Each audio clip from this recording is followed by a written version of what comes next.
bem interessantes. Eu vi a fala do Felipe, né, que veio a última vez, assisti uma parte da fala dele. Já a fala dele que eu não consegui ver as perguntas, né, porque acho que, em certa medida, pode conversar um pouco com algumas coisas que eu tô trazendo.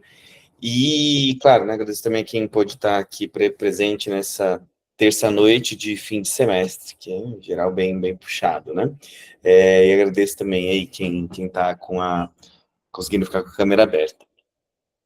Bom, fiquei pensando, assim, algumas semanas, o que eu poderia trazer aqui para vocês, e eu imagino, né, que o convite tenha um pouco a ver com algumas, considerando, né, o título do ciclo de vocês que pensa a decolonialidade, né, alguns artigos, últimos artigos que eu publiquei, um pouco tentando pensar o lugar metodológico da psicanálise para a discussão das relações étnico-raciais, mas nesse meio do caminho aí, eu entrei num projeto de pós-doutorado sobre sofrimento universitário, né, dentro da psicologia social, e clássica, né, inclusive psicométrica. Eu estou me aventurando num mundo bastante novo para mim, que vem de uma perspectiva mais teórica e epistemológica, mas entre os trabalhos que eu estou desenvolvendo nesse pós-doc, tá uma parte, daí sim, mais teórica, sobre isso que eu vou apresentar aqui para vocês hoje, muito mais uma perspectiva de trabalho em progresso, né, abrir um pouco a cozinha da vida acadêmica, como a gente diz, né, e mostrar um pouco por onde eu estou matutando as coisas. Então, se ficar muito confuso, é porque está confuso mesmo, na minha mente. Então, eu não vou aqui trazer coisas muito prontas, muito finalizadas, talvez que um pouco difícil de acompanhar, mas é uma dificuldade que é sobretudo minha, né, com certeza não tem a ver com a possibilidade de compreensão de vocês, e daí, enfim, vou tentar fazer a fala mais ou menos em torno de 1 hora e pouco, para a gente ter tempo de conversar. Só tirando uma dúvida, a gente está programado para ir até às... Até às 21h, isso. Até às 9h. Tá bom. Vou tentar arrumar até às 8h30 para a gente ter uns 30 minutos para conversar. Então, se puderem começar aí os slides.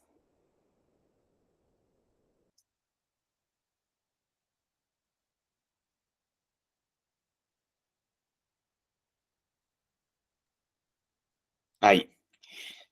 Bom, então, marcas social do sujeito, vamos ver o que isso quer dizer, pode passar? Então, ele é uma pesquisa, né, como eu falei para vocês, sobre sofrimento universitário, que tem um financiamento meio que conjunto, né, da FAPESP e do CNPq, num quadro de fixação de jovens doutores, mas eu estou entrando aí como pós-doc, pode passar. Então, começar com um problema, né, como toda pesquisa, a gente começa com um problema, que é, qual seria, né, a relação entre estrutura social e estrutura subjetiva? Então, esse é a primeira pergunta que eu me coloquei e quero poder aqui, né, na próxima hora, encaminhar alguns desdobramentos dela, né? Começo apresentando algumas dificuldades para a gente responder ela de bate-pronto. A saber, a primeira delas, que essa cisão, né, indivíduo-sociedade, assim como aquela de natureza e cultura, ela é marcada historicamente. Ou seja, o social, né, enquanto tema, e o indivíduo enquanto tema, são relativamente recentes, como vocês podem supor, uma forma ocidental de descrever determinadas vivências, experiências e problemas, né? Então, isso que para nós é muito natural, né, de que tem um indivíduo de um lado e o social do outro, algo que o Freud, de alguma maneira, vai tentar borrar, foi instaurado dentro de um quadro maior, que é o quadro das ciências humanas, está incluído dentro de uma lógica moderna, né? Então, essa separação, ela se inicia em determinado momento histórico, com determinadas agendas, e nada garante que ela vá se manter pelos próximos séculos, certo? Então, isso é uma primeira questão, porque se eu vou me perguntar qual é a relação entre estrutura subjetiva e estrutura social, eu tenho, em primeiro lugar, lembrar que essa própria oposição, ela já é datada, tá? segundo conjunto de problemas para a gente abordar isso, né? É que nós temos uma pluralidade de teorias sobre o sujeito de um lado e uma pluralidade de teorias sobre o funcionamento social de outro, né? Isso torna o nosso exercício mais difícil, né? A partir de quais critérios eu vou eleger uma ou outra teoria de um lado e uma ou outra teoria de outro, pior ainda, tentar uma espécie de casamento entre elas, né? Bom, o casamento não está muito na moda por conta da monogamia, mas uma espécie de relação entre elas, digamos. Um risco que se corre quando a gente vai falar dessa possibilidade, dessa relação estrutura social subjetiva, é o que eu chamei de risco do determinismo, ou seja, é possível que ao fazer esse tipo de aproximação, e talvez vocês tenham em mente alguns casos em que isso acontece, a gente se arrisque ou a individualizar totalmente essa relação, ou seja, utilizar categorias oriundas de uma determinada teoria psicológica, como, por exemplo, a psicanálise ou a análise do comportamento, e submeter o social a ela, ou o contrário, né? Dizer que o social determina totalmente a experiência subjetiva, né? Pode parecer algo muito abstrato, né? Mas pensem, por exemplo, em algo que tem sido mais comum nas discussões de interface da psicanálise com questões de marcadores sociais da diferença, que é, por exemplo, a ideia, o lugar da raça na clínica ou na metapsicologia, né? Uma parte de pensadores vai dizer, olha, algo do tipo, vou exagerar aqui em nome da didática, né? Mas algo do tipo assim, inconsciente não tem cor, o sujeito ele é puramente abstrato, de um lado, né? Então eu vou ler todas as tensões sociais à luz da psicanálise, vou dizer que é análise das pequenas diferenças, etc., de um lado, ou de outro dizer algo do tipo, não, o sofrimento da mulher negra é exclusivo da mulher negra, por exemplo. Né? Ou seja, todo tipo de sofrimento, ele está necessariamente sujeito, submetido a uma dada estrutura social. Então, são dois polos que, a meu ver, têm pontos cegos recíprocos. E um terceiro conjunto de problemas, né, que se articula com essa da diversidade das teorias sobre o sujeito, é, digamos, a pluralidade e a heterogeneidade das teorias sobre o funcionamento social, né, na medida em que, se durante muito tempo, né, a perspectiva marxista oferecia uma boa explicação sobre o funcionamento dos conflitos sociais, a partir de determinado momento, como vocês vêm trabalhando aqui, né, ao longo dos encontros, a gente conta com outras vozes para compreender esses funcionamentos sociais, né? E que a gente pode nomear também a partir da perspectiva, sabe, de pós-estruturalismo ou pensamento feminista e seus derivados, pensamento queer, pensamento decolonial, contracolonial, etc. Nem vou entrar nesses meandros, porque eu acho que isso é uma discussão, na verdade, super avançada, que, em especial, eu concordo com a expressão do Felipe, tem uma espécie de hype decolonial que muitas vezes faz a gente perder um pouco as especificidades das diferenças de alguns desses autores, mas gostaria de negritar que essa heterogeneidade da crítica e da visão social, ela compõe um conjunto de problemas e de limites para pensar essa relação de estrutura social e estrutura subjetiva. Mas, isso posto, né, começando pelo mais difícil, né, eu acho que, mesmo nesses casos, a gente consegue fazer algumas aproximações, e é isso que eu gostaria de trazer e apresentar aqui para vocês hoje, tá? Pode passar.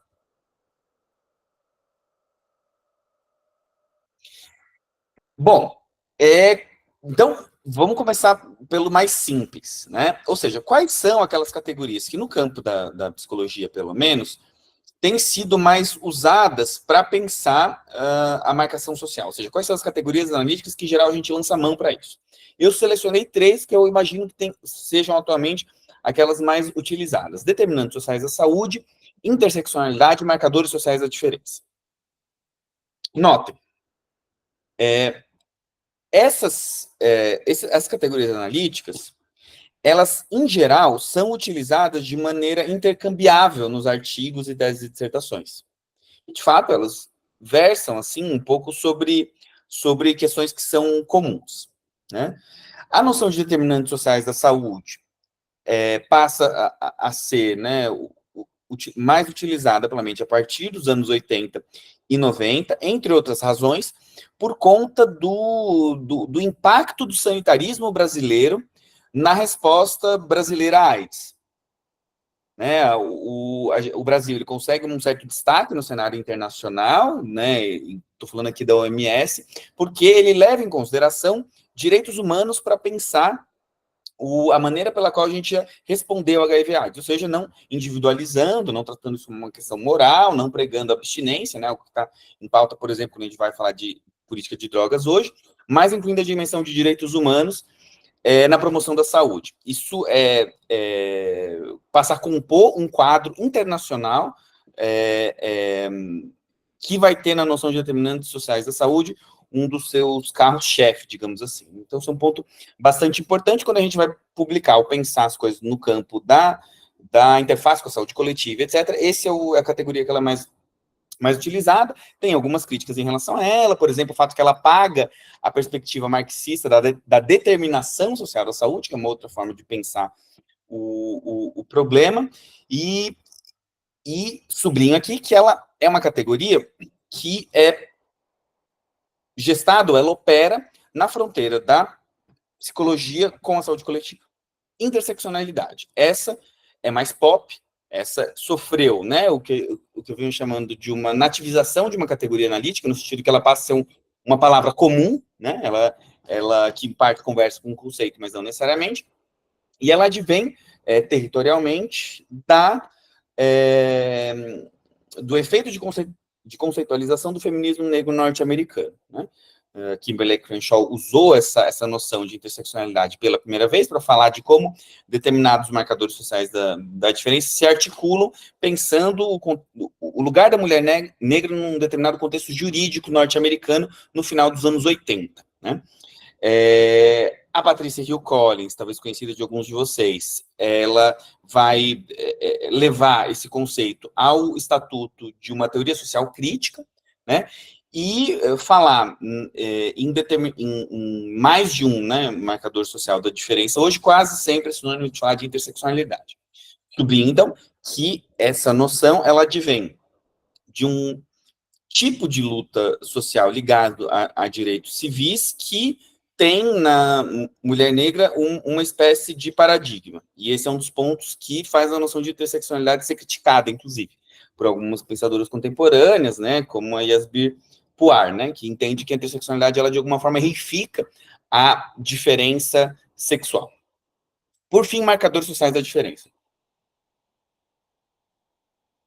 Essa é uma categoria, enquanto tal, que a gente, em parte, ela é mais tupiniquim, né? Ela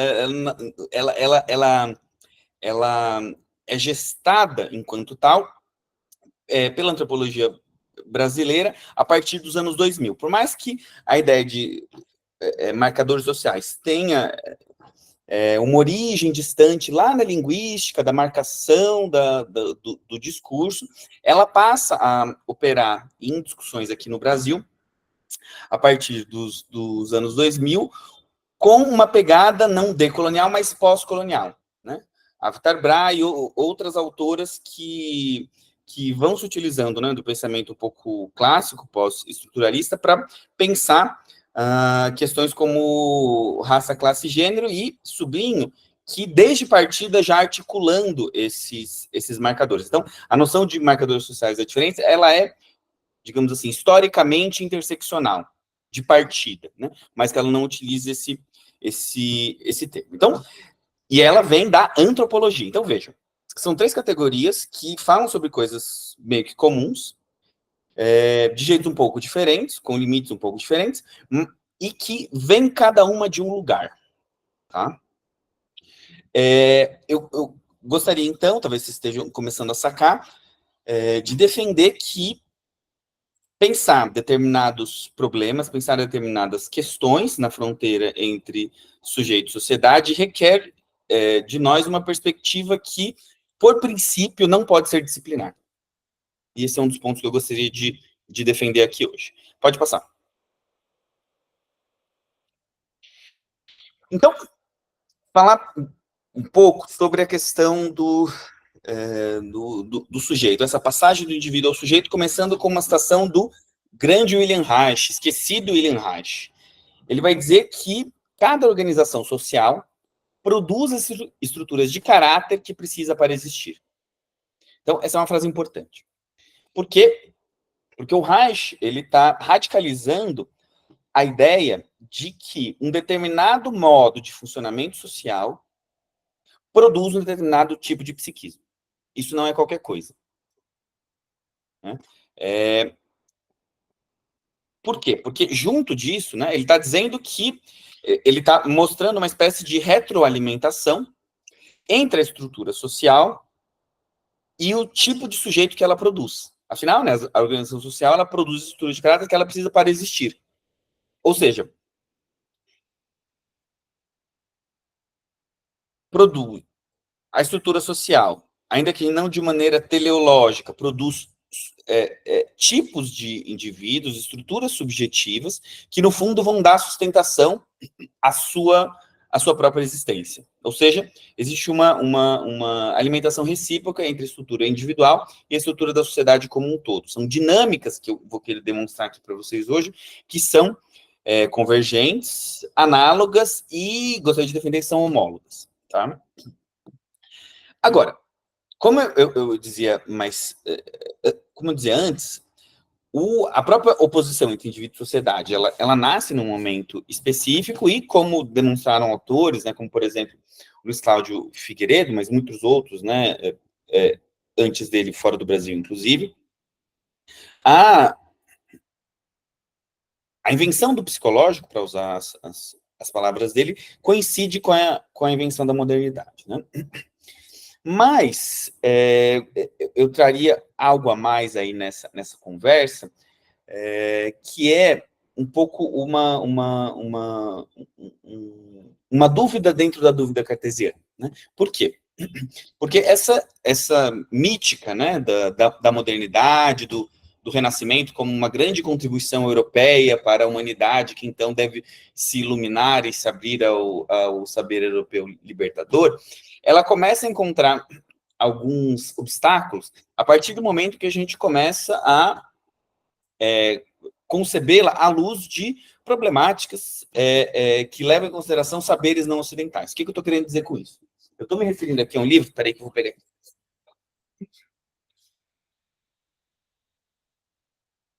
Muito interessante, chamado O Despertar de Tudo, do David Graeber e David Weigel. Ele é da Companhia das Letras, ele é um catatauzinho, mas é um catatal que vale a pena, porque ele é muito bem escrito, e entre as contribuições dele está o fato de que esses autores, eles demonstram como aquilo que a princípio seria uma ideia europeia de liberdade, de igualdade, nasce da percepção dos ameríndios sobre os europeus. Ou seja, ele toma as cartas jesuítas como uma espécie de documento que demonstra como os nativos olhavam para os europeus e falavam, meu, vocês são loucos, vocês não são felizes, vocês não são livres. Então, a partir do momento que você toma essa perspectiva, que eles são pensadores, descobre-se que ideias que vão florescer depois como sendo novidades da Europa foram, na verdade, uma das primeiras coisas que foram traficadas. Não foi só o ouro, mas foi uma perspectiva sobre o que é liberdade. Né? Só que no coração do pensamento europeu, isso vai florescer a partir da ideia do indivíduo. Né? Indivíduo esse que, seguindo a ideia do Reich, ele vai servir como base e vai ser produzido pela estrutura capitalista. O capitalismo, ele depende do indivíduo para existir, do ponto de vista jurídico, inclusive. Né? O Alisson Mascaro, né, que é um importante filósofo do direito brasileiro, vai, se baseando em Pachucanes, demonstrar e defender que a invenção do sujeito de direitos, que a gente, na esquerda, né, luta para defender hoje em dia, ela é, na verdade, a invenção, ela é o veneno criado pelo capitalismo que introduz essa ideia de que existe um sujeito abstrato, jurídico, e ele é equivalente aos outros, assim como as mercadorias são equivalentes entre si. Então, existe uma sinergia entre uma determinada forma social e uma concepção sobre o que é o individual. Né? Agora, esse indivíduo moderno aí, né, indivíduo iluminado e iluminista, ele não vai começar a ser criticado agora pelo pensamento decolonial, né? A modernidade produz críticas internas já a essa individualidade fechada, dentre as quais eu destaco a tríade clássica dos hermeneutas da suspeita, né? De acordo com a expressão do Paul Ricoeur: Nietzsche, Marx e Freud. O Nietzsche, então, ele de alguma forma radicaliza a ideia, né, de individualidade, mas ligando ela a uma ideia de vontade de potência. Ou seja, o indivíduo ele não deve ser um indivíduo comedido, sei lá, cristão em última instância, ou racional, mas ele deve, para se afirmar enquanto tal, mostrar uma espécie de potência que não é aventada enquanto tal pelo modo de funcionamento social clássico, né? Já o Marx vai, digamos, marretar esse indivíduo de um outro lugar, ou seja, a partir da perspectiva de que a nossa consciência ela é sobredeterminada. Ela é sobredeterminada por uma determinada estrutura social, né? Então, o Marx, ele é, de fato, o parteiro, ou a parteira, dessa perspectiva que compreende o sujeito como um efeito de um determinado arranjo social, né? No caso dele, eminentemente econômico. Não é? Então, a maneira pela qual o capital se reproduz vai criar consciências, vai criar subjetividades ideologicamente pautadas que vão fazer a sua reprodução se dar. Né? Numa pegada estruturalmente parecida, o Freud vai defender igualmente que a consciência é sobredeterminada e ela não é digna de confiança, digamos assim, não por uma estrutura social, mas por um outro tipo de sobredeterminação econômica, que é aquela ligada à libido e à sexualidade. Ou seja, o famoso, né, o eu não é mais senhor na sua morada, que inclusive foi criticado por ser uma afirmação patriarcal, na medida em que, né, o senhor da sua morada naquela época só podia ser um homem, pai de família. Mas, de toda forma, o Freud está dizendo aí que aquele eu, né, que a modernidade lutou tanto para constituir, para poder sustentar um determinado modo de funcionamento social que reproduz formas sociais específicas ligadas ao capital, ele, na verdade, ele é cindido e ele é o efeito de uma série de conflitos de natureza sexual que são insustentáveis em última instância. Né? Então, aquilo que o século XVII, XVIII e XIX lutou para constituir, ele começa a ruir, ou começa a ter ruídos internos aí na passagem do XIX para o XX. Né? Então, eu nomeei esse brevíssimo arco aqui, né? Melhor, essa apresentação brevíssima sobre um arco longo, né? Da passagem do indivíduo ao sujeito, na medida em que a noção de sujeito, ela vai, no século XX, ser aquela que vai florescer, porque ela vai tentar mostrar como esse indivíduo, ele é ambivalentemente, tanto agente quanto objeto de uma outra estrutura. Né? Línguas como a nossa, né, não mostra isso de maneira tão evidente, tão recorrentemente, mas sujeito prospera porque, por exemplo, no francês e no inglês, ele demonstra que ele é ao mesmo tempo, pode ser ao mesmo tempo, né, uma figura de ação e uma figura de passividade, né, como a gente diz em português, por exemplo, sujeito a guincho. Né? Então, o sujeito ele está assujeitado também. Então, essa tensão entre ser formado e formar, ela vai prosperar ao longo do século XX um pouco ao redor dessa noção de sujeito. Pode passar, Moreno. Certo. Então, para não ficar no sujeitão, vou me fiar aqui ao sujeito como ele aparece no Lacan. Tá? Ou melhor, num recorte um pouco malandro do que eu estou chamando de sujeito em Lacan. Então, gostaria de defender com vocês aqui hoje que a noção do sujeito em Lacan, ela é uma noção incontornavelmente exógena, ou êxtima, para usar um termo que era caro a ele, né?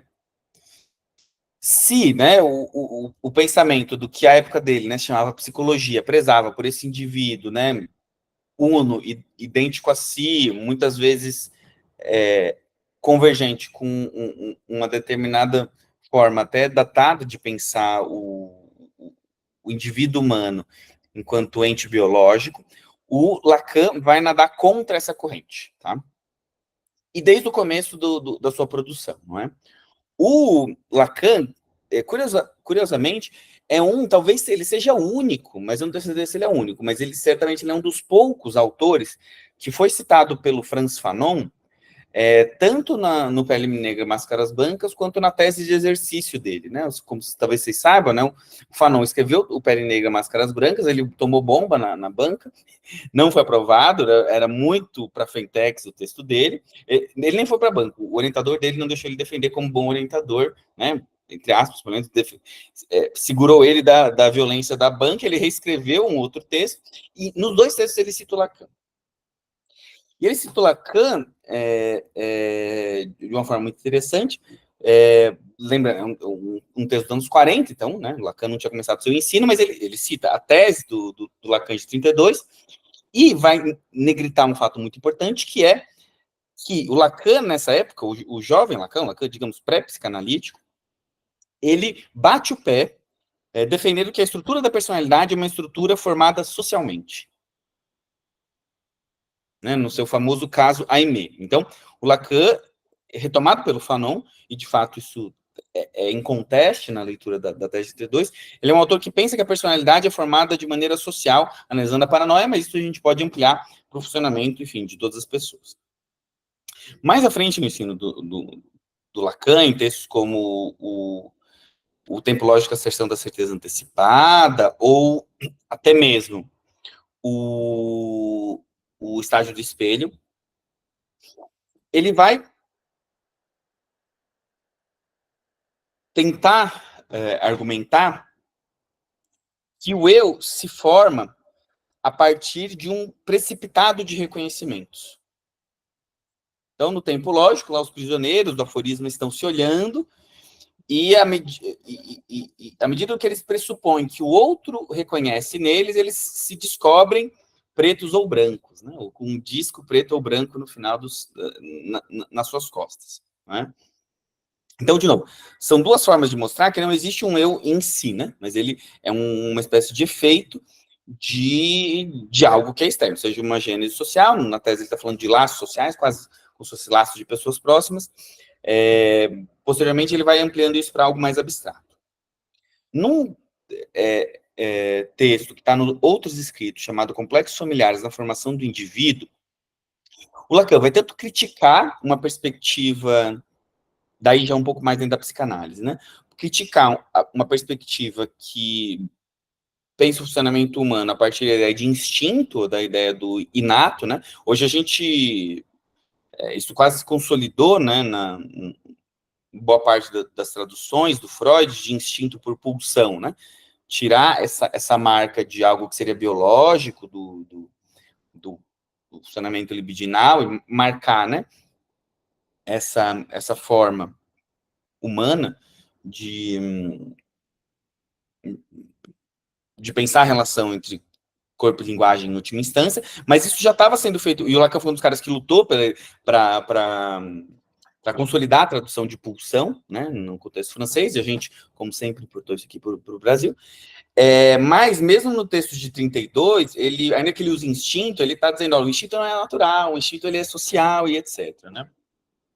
Nesse texto de 38, inclusive, aparece um dos sintagmas, né, que a gente vai encontrar paradoxalmente na boca de psicanalistas conservadores, que é a ideia do declínio social da imago paterna, né? Depois vão dizer que é a queda do pai, que na pós-modernidade, não sei se ouviram essas coisas. Hoje em dia, acho que que tem menos, né? Mas na época que eu estava começando a estudar psicanálise, era o discurso comum, né? Queda do simbólico e tal. Pai não opera mais. Tal. Mas é muito interessante porque o Lacan, quando ele fala isso, ele não está falando isso do... é um texto de 38, para começar. E ele está falando isso do surgimento da psicanálise. Então, assim, para a psicanálise surgir, foi necessário que um certo patriarcado entrasse em crise. Né? Mas, de novo, ele está ligando o surgimento da teoria psicanalítica a um momento histórico. Isso é patente no texto de 38. E vai ali, né, fazer isso ao redor da ideia de imago, que vai depois dar no imaginário do Lacan. Mais à frente, no ensino dele, né, ele vai dizer, inclusive, que vai ser a única contribuição dele para a psicanálise, que é o objeto A, é um objeto que tem um estatuto paradoxal, na medida em que ele é o objeto que ele vai chamar de causa do desejo. Né? Ou seja, ele é quase um objeto que funda o espaço do sujeito. O que está acontecendo aqui? Ele está fazendo algo, né, que é uma verdadeira subversão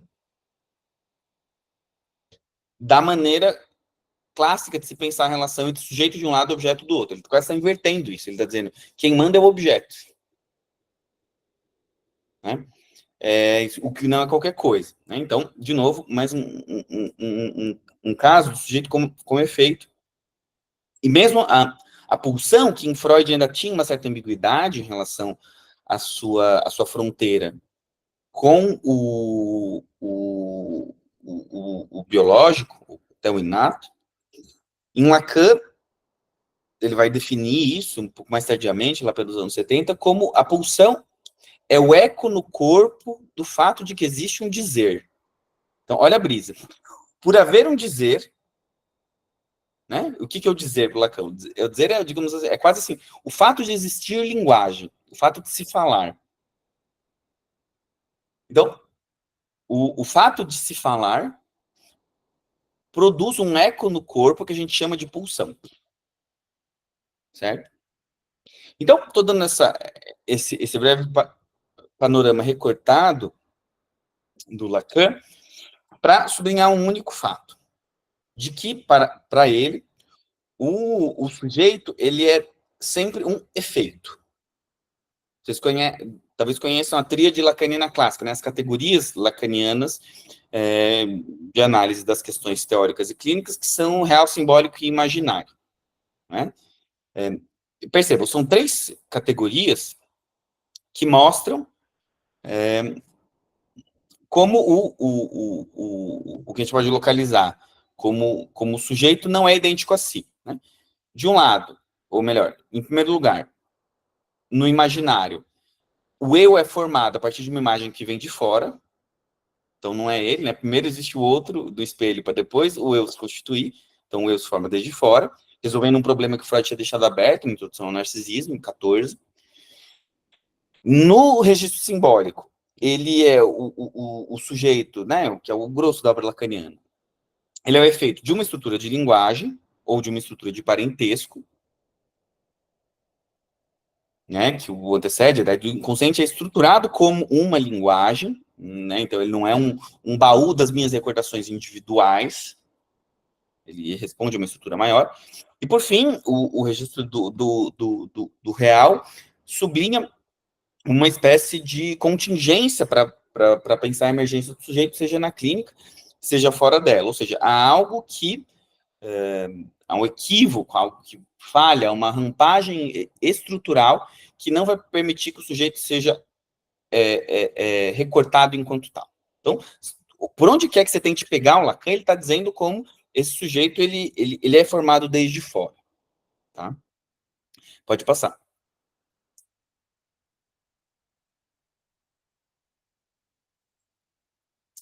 Então,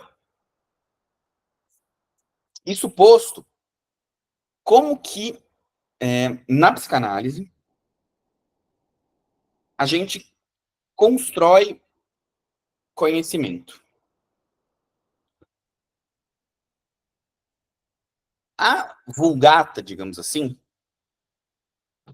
vai reunir uma série de pressupostos a partir da ideia de que existe uma primazia da clínica. Talvez já tenham ouvido falar disso. A clínica tem primazia. É verdade. Mas eu quero aqui subverter isso um pouco, na medida em que, em Freud, pelo menos, a clínica, ela me parece, sobretudo, um veículo para a alteridade, um veículo da alteridade, melhor dizendo. Como assim? Das passagens mais célebres, né, do Freud, né, lá no começo, na Fundação da Psicanálise, eu não acredito mais na minha neurótica, né? Os traumas sexuais não são, digamos assim, uma factualidade, mas são da ordem da fantasia, né? E junto com isso, toda a discussão da histeria. Ora, isso que chega na clínica, né, a histeria do curso, ela para muitos autores, autoras principalmente, uma expressão, uma forma de sofrimento específica ligada ao gênero. Ou seja, a histeria, ela é uma forma pela qual a mulher burguesa da Europa consegue demonstrar uma espécie de protesto possível em relação às condições às quais ela era relegada. Né? A própria, o Freud, né, mesmo, naquela fronteira, né, entre descobrir alguma coisa e reproduzir um funcionamento social, nomeou esse primeiro momento da teoria dele como teoria da sedução traumática, né? O que, na verdade, estou aqui pensando no trabalho de uma orientadora que chama Gabriela Rodrigues, é uma teoria sobre o abuso, né? O Freud, ele lateraliza um abuso sexual, né? De fato presente na sociedade para poder fundar sua teoria. Então, a gente tem aí um lugar da clínica como uma espécie de veículo específico de uma determinada contradição social. Mas esse não é o único caso em que a clínica serve como uma espécie de veículo para uma exterioridade. O caso das psicoses, o Freud é textual em relação a isso, era um campo em que ele não conhecia tão a fundo. E é interessante, porque ele fala uma coisa que é quase verdade para os dias de hoje, né? Ele falou assim, eu não atendo em grandes hospitais, se ele fosse brasileiro, ele ia dizer, eu não atendo em CAPS, então eu não tenho acesso a casos muito graves de psicose. Eu recebo aqui as neuroses e tal. Então, deixa eu ouvir o que outras pessoas estão falando. Esse é um momento no qual ele está em franco contato com o Jung, a escola de Zurique.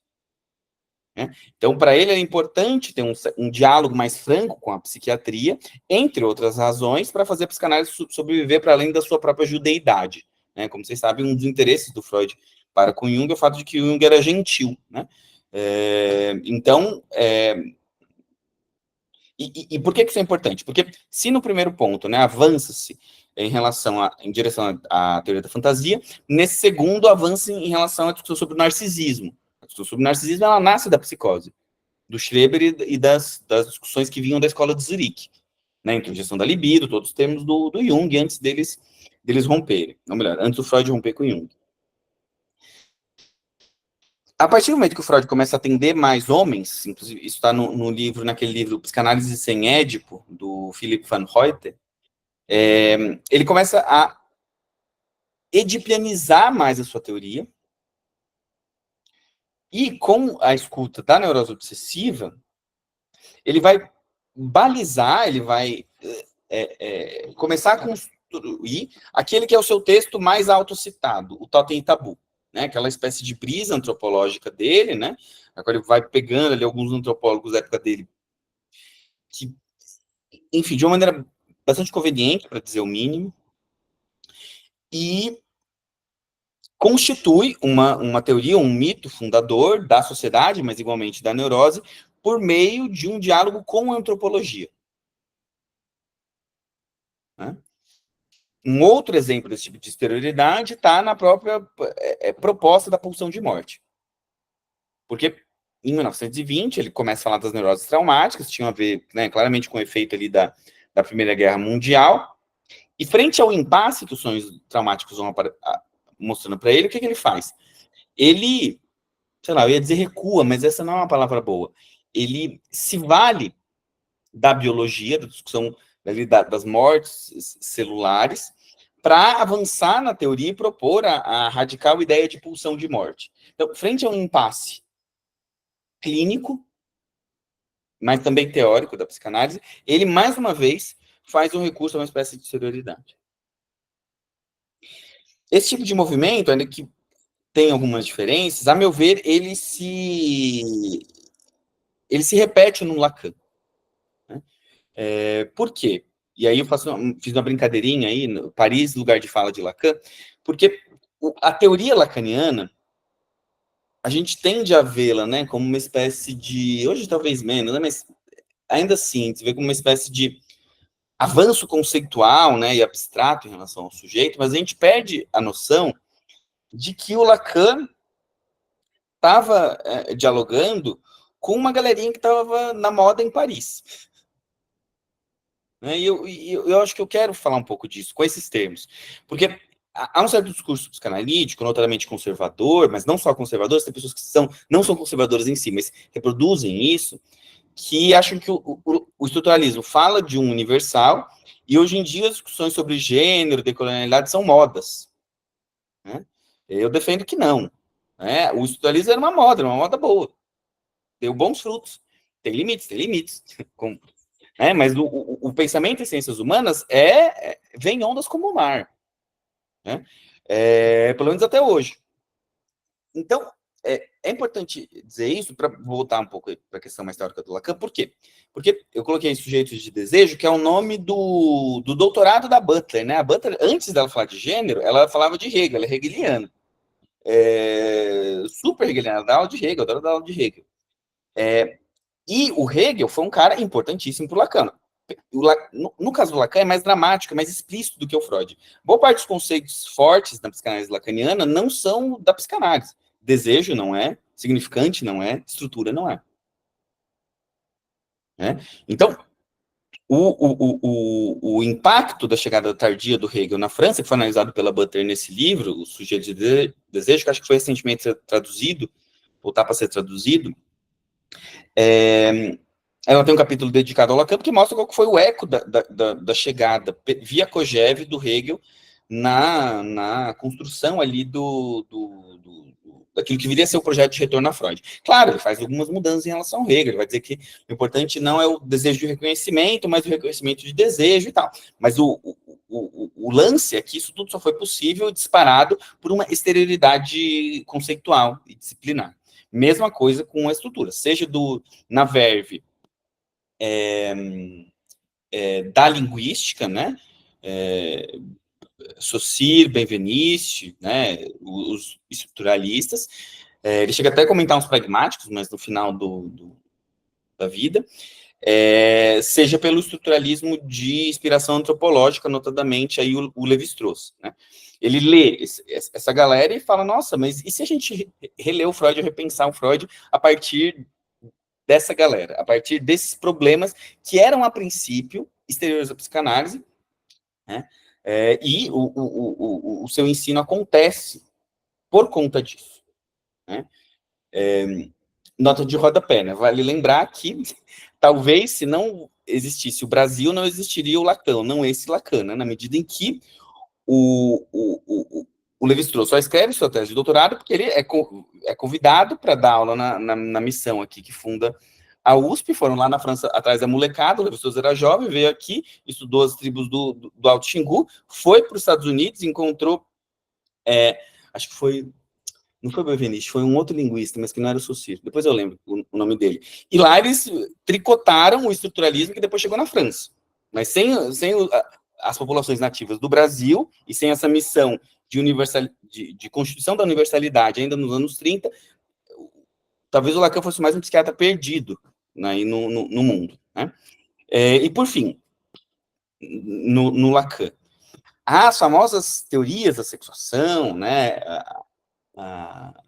que começam ali por volta do seminário 18, encontram sua forma final no seminário 20, elas são diretamente, explicitamente pelo Lacan, resposta a, no mínimo, dois movimentos concomitantes. Primeiro, a publicação do Sexo e Gênero, do Stoller, nos Estados Unidos, é o cara que propõe a noção de identidade de gênero.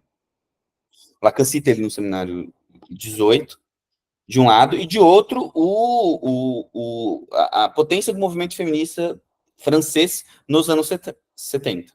Então, a ideia de um gozo além do falo, o Lacan literalmente está dialogando com as feministas quando ele está falando disso, certo? Então, mais um exemplo de que os avanços teóricos em psicanálise, eles ocorrem entre fronteiras.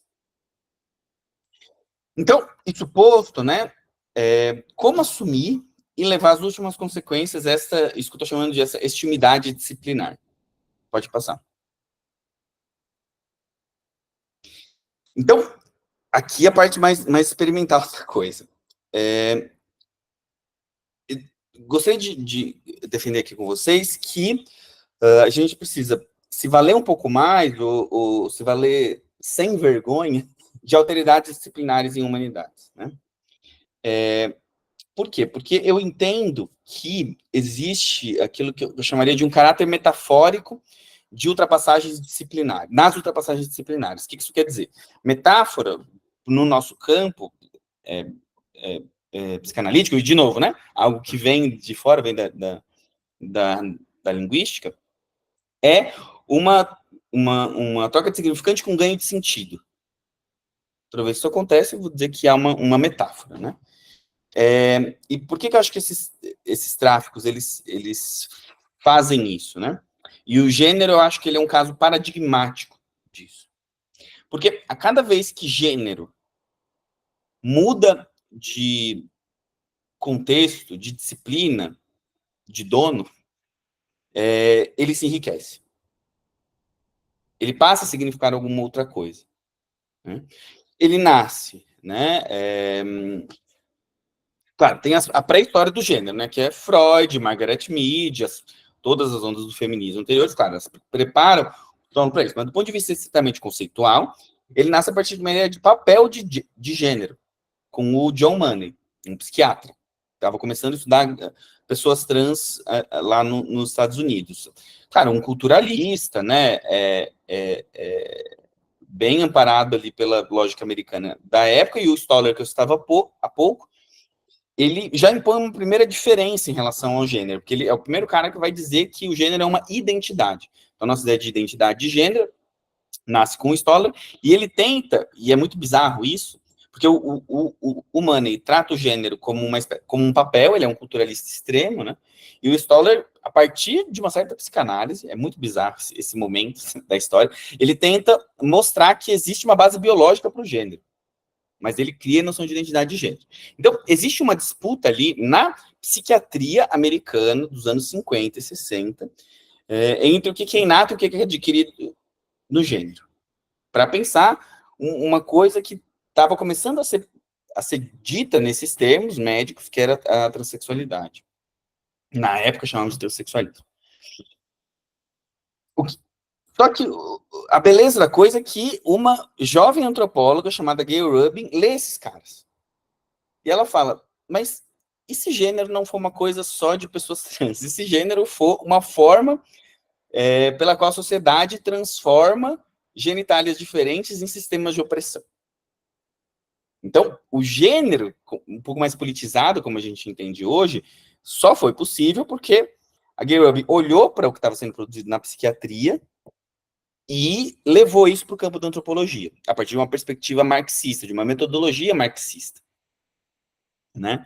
Ela cita, né, literalmente ali o Marx falando de raça, inclusive, que já é uma coisa assim interseccional avant la lettre, no início do tráfico de mulheres, falando que, enfim, um homem negro é um homem negro, diz o Marx. Ele só vira escravo a partir de determinadas condições sociais.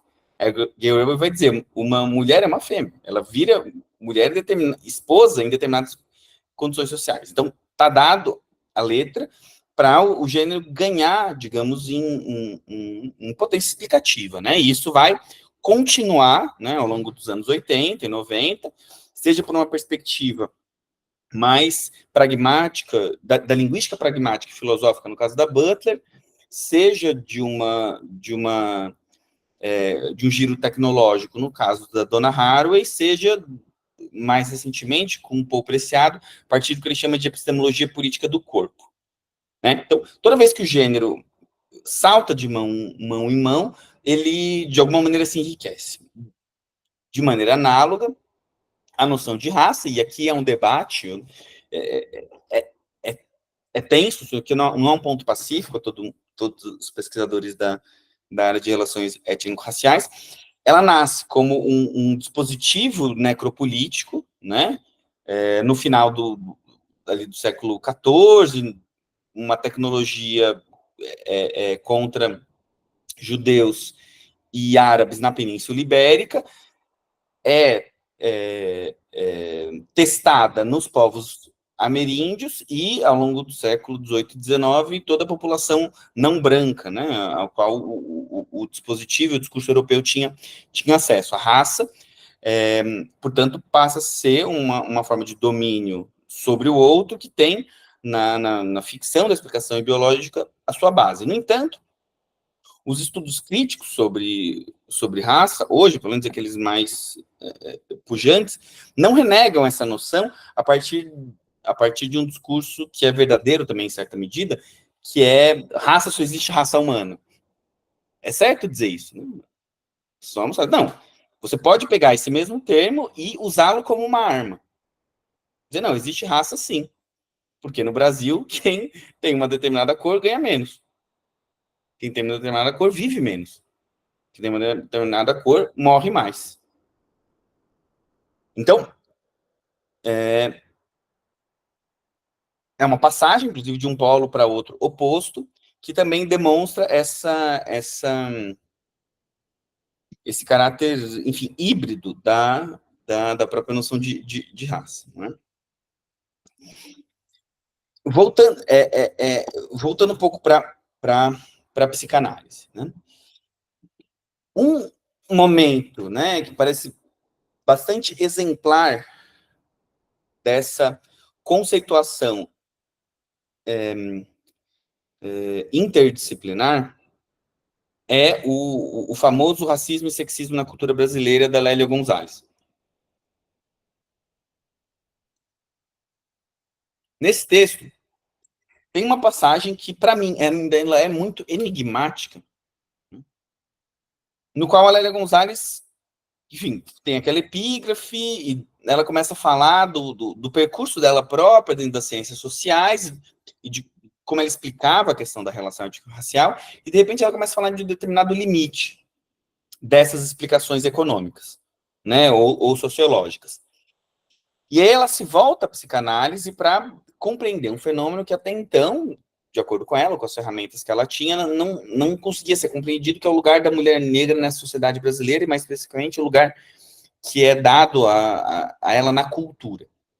Nesse momento, ela vai dizer, num texto sobre racismo e sexismo, que ela vai analisar o lugar da mulher negra na sociedade, nosso suporte, eu cito, epistemológico, se dá a partir de Freud e Lacan, ou seja, da psicanálise. Eu acho ela uma frase enigmática porque ela não está falando que o suporte teórico dela se dá a partir da psicanálise. Ela pode dizer, olha, eu vou usar uns conceitos da psicanálise para fazer aqui. Ela nem fala um suporte metodológico, né, de usar a noção de sintoma, etc. E tal. Fala, não, o meu suporte epistemológico se dá a partir de Freud e Lacan. Né? Ou seja, ela está dizendo, se a gente levar isso a sério, que ela está construindo um saber do campo das relações étnico-raciais e de gênero, de uma maneira análoga a como a psicanálise constitui um saber. Isso é bastante coisa. E eu diria que esse movimento, se a gente quiser ser nesse ponto gonzaleano, ele introduz de volta para a psicanálise algumas coisas a mais. Né? Eu uso essa expressão lacaniana, que é pas de sens, né? Que é uma expressão que diz duas coisas quase contrárias, que é um passo de sentido, pá é passo, mas pá também é não. Então, é um não sentido que ao mesmo tempo é um passo de sentido. É um não sentido para a psicanálise, porque se a gente desse o racismo e o sexismo na cultura brasileira, traduzisse para o alemão e para o francês, desse para o Freud e para o Lacan, eles iam pegar e falar assim, essa mulher tá louca, isso aqui não é psicanálise. O Freud, com certeza, o Lacan ia fazer algum tipo de piada ou frase de efeito, potencialmente racista até. Então, existe algo ali, existe digamos, um abuso da teoria psicanalítica no racismo e sexismo da cultura brasileira. Existe um não sentido, existe algo que é usado de maneira contra-intuitiva àquela que a gente esperaria encontrar o seu uso na psicanálise, mas justamente por isso ela dá um passo de sentido a mais. E que, inclusive, pode valer na reflexão psi, né? Eu destacaria aqui no mínimo 3, né? Primeiro, uma radicalização de Freud, mais especificamente uma radicalização de um ponto específico do Freud, que é como termina o famoso mal-estar na cultura. Quando a Lélia Gonzalez está falando de racismo e sexismo na cultura brasileira, neurose, do racismo, melhor dizendo, do racismo como neurose cultural brasileira, ela não está inventando isso. Ela está se referindo ao último capítulo do mal-estar do Freud. A Lélia deu aula de Freud, ela manjava o Freud e o Lacan de um jeito que era muito raro e muito inusual na época. Que muita coisa estava sendo traduzida do Lacan, pelo menos ainda. Ela traduziu Lacan, pra vocês terem uma ideia. Então, muitas coisas que não são explicitamente ditas existem, então, ali. Um desses casos é o mal-estar. O Freud termina o mal-estar, ele começa a usar, né, passinho em passinho, mas cada vez mais, a noção de neurose cultural ou neurose na cultura. Ele começa a analisar, portanto, um determinado modo de funcionamento social a partir das ferramentas da psicanálise. Expediente esse que já estava em marcha, né, no mínimo, no totem tabu, em certa medida, mas com todas as forças, desde 1921, com Psicologia das Massas e Análise do Eu. Texto, né, que começa com aquela famosa frase não há a separação entre psicologia individual e psicologia social perde sua nitidez quando analisada mais de perto. Então, isso continua no mal-estar, e o Freud começa a se perguntar, é um trecho muito curioso do texto, que ele acaba logo em seguida. Se a gente, com que pertinência, com que audácia, a gente usaria categorias do sujeito para pensar a sociedade. Ele fala assim, daí ele fala isso e ele começa a dar para trás. Ele fala, é meio difícil usar isso, porque se a gente diz que uma sociedade opera, ela se estrutura, tal como um sujeito se estrutura, e ela pode ser neurótica, e o Freud vai dizer, a cultura ela é neurótica. Ele diz isso, é um texto sobre isso. Se isso é verdade, disso decorre que a sociedade pode ser tratada. Porque se a pessoa é tratada pela psicanálise, o Freud ficava defendendo a psicanálise, né, a eficácia da psicanálise. Se eu estou dizendo isso, eu estou dizendo que a sociedade pode ser tratada, ela pode se curar da sua neurose. O Freud não abre mão de um horizonte de cura. Então, ele se dá conta disso e ele recua. Ele fala, não, mas a gente tem um problema aí, porque quem que vai ser o analista da sociedade? Quem que vai ser aquela cultura, quem que vai ser aquela pessoa, aquela função, aquele lugar que vai dizer o que é uma sociedade melhor ou pior? Ele fala, então acho que não dá para usar muito essa separação. A Lélia não tem esse problema. Por que ela não tem esse problema? Porque ela está falando de fora do campo da psicanálise, porque ela conhece a psicanálise, e sobretudo porque ela está pensando a psicanálise para fazer uma reflexão que tem um fundo político. Então, ela sabe o que está de doente na sociedade, é o racismo. Então, para transformar essa sociedade, né, a gente pode sim chamar o racismo como sintoma de uma neurose cultural. Então, ela radicaliza um ponto que o Freud recua.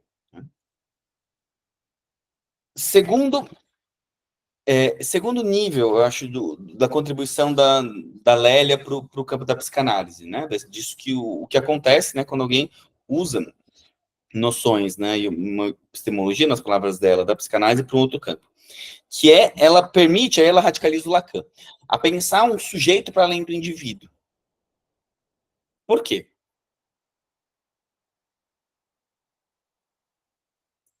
Porque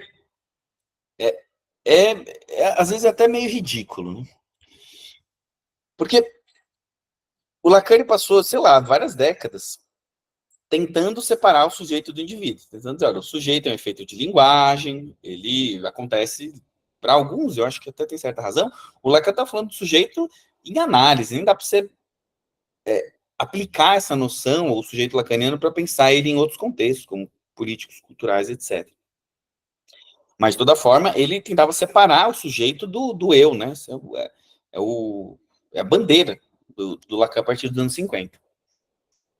Só que, mesmo assim, quando a gente vai visitar a bibliografia em psicanálise, muitas vezes usam o sujeito como sinônimo de pessoa. Ah, eu atendi um sujeito que... Não, não, não, não. É um problema. Então, o que a Lélia traz de interessante? Ela trata a cultura brasileira como um sujeito.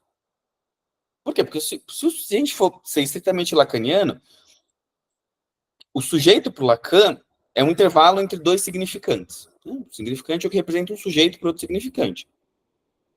Então, é uma explicação puramente abstrata.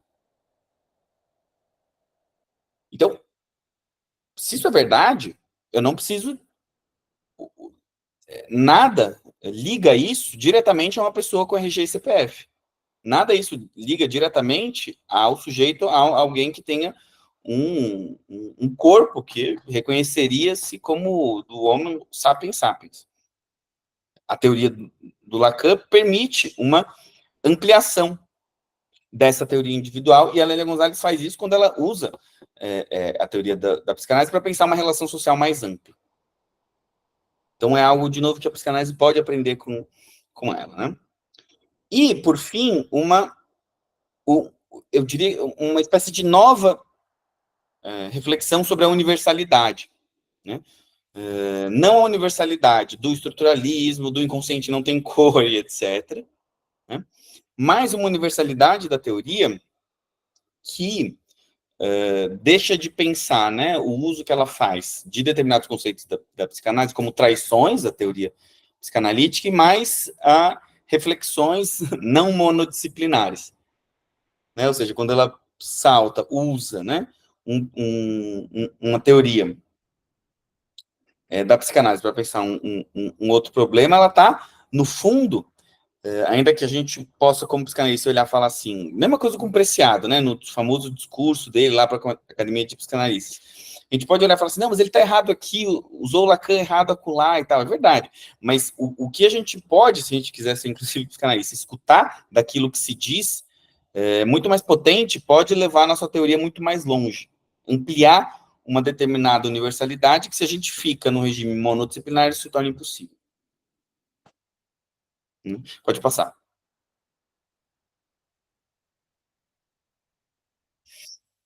Então, aí, para a gente se encaminhando para o fim,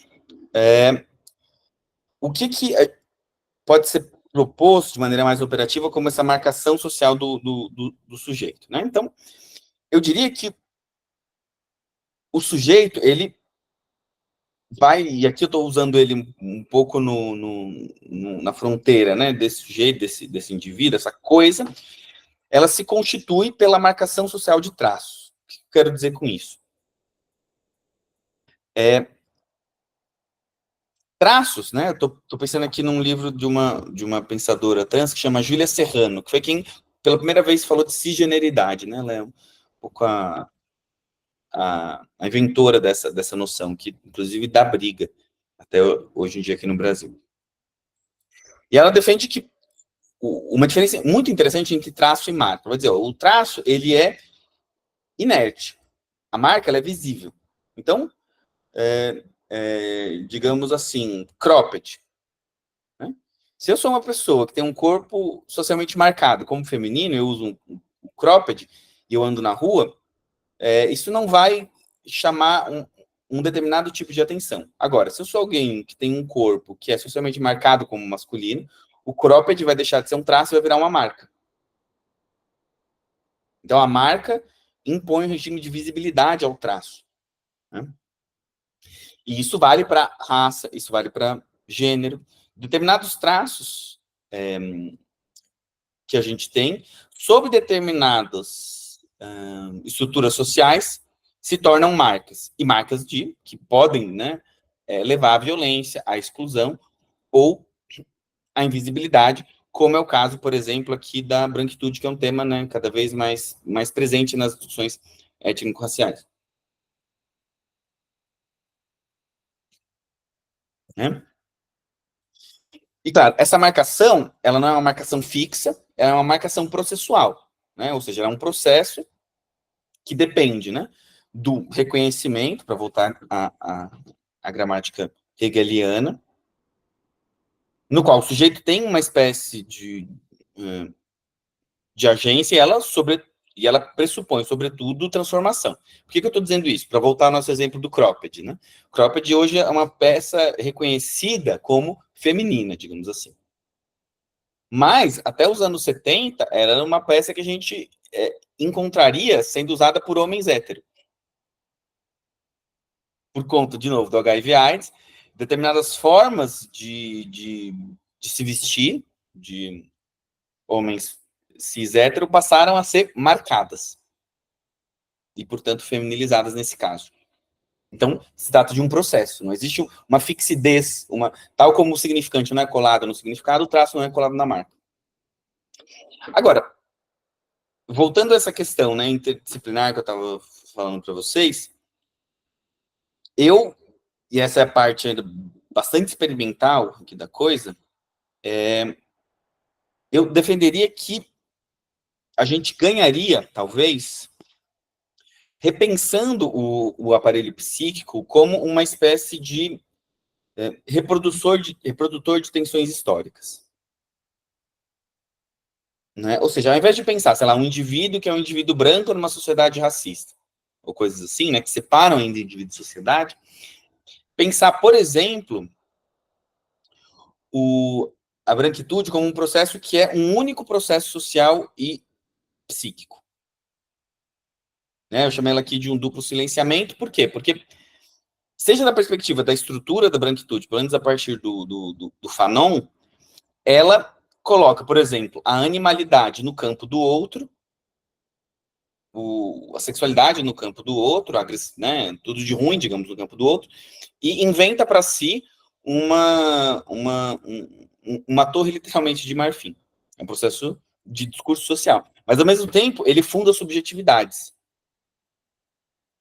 Então, não vou pensar mais em dois processos, mas como um único processo, né? Mesma coisa em relação à generificação, né? Ou sexuação, se quiserem. Tem um livro que é relativamente conhecido, do Thomas Laqueur, que se chama A Invenção do Sexo. É um livro muito bom. Ele tenta demonstrar que a ideia de dois sexos, ele não está falando de gênero, tá, gente? Ele está falando de sexo. A ideia de dois sexos, né, macho e fêmea, para a humanidade, de novo, ela coincide com a modernidade. Antes, o pensamento sobre o que seria ser homem ou mulher, ela não partia dessa ideia de que há dois sexos, mas da ideia de que havia um sexo único, que era o masculino. Não vou entrar muito nesse meandro, mas ele termina o livro citando Freud de um jeito muito interessante, que ele vai dizer o seguinte: o modelo freudiano ele é interessante porque o modelo do Freud ele curto-circuita dois modelos da diferença sexual, o pré-moderno e o moderno. Porque no Freud você tem tanto a bissexualidade originária como o primado do falo. E disso decorre que a teoria freudiana é uma teoria nesse ponto, mas acho que não só nesse, mas claramente nesse da questão da sexualidade, que ela tenta mostrar como o aparelho psíquico é uma espécie de reprodutor de uma tensão histórica entre o 1 e o 2 no campo do sexo. O histórico se reproduz no psíquico. Na própria teoria e no próprio funcionamento de ambos os campos. Né? Da mesma forma que, voltando para a questão do começo, né? O capitalismo, ele produz o indivíduo e vice-versa, e é possível pensar que um daqueles, pelo menos miticamente, né, um dos momentos fundadores do capitalismo, que é uma das tragédias a Inglaterra deixou para o mundo, começa com o cercamento das terras comunais, né? Os enclosures. Você pega uma terra que era de todo mundo e fala, não, isso aqui é meu. Você cerca uma terra. Né? E esse, percebam, é um movimento que é quase o mesmo, se a gente se permitir separar indivíduo e sociedade, da constituição de um psiquismo fechado. Você constitui uma cerca na terra e na gente. E claro, né? Vocês estão entendendo que eu estou me valendo, começando a me valer aqui, acho que conversa um pouco com a fala do Felipe, também de um horizonte de uma certa separação, de uma não separação entre natureza e cultura. Né? E claro, né, a gente encontra hoje em dia formas ainda mais radicais dessa individuação, pensando, por exemplo, o mundo do trabalho, que é o caso, por exemplo, eu coloquei aqui da uberização, né? Você tem uma hiperindividualização que é massificante, né? Torna as pessoas, digamos, cada vez mais iguais, mas cada vez mais separadas, cada vez mais enclousuradas. O indivíduo ele se torna uma propriedade de si em um nível, assim, que era inimaginável no capitalismo no século XIX, ou mesmo no início do século XX. Pode passar.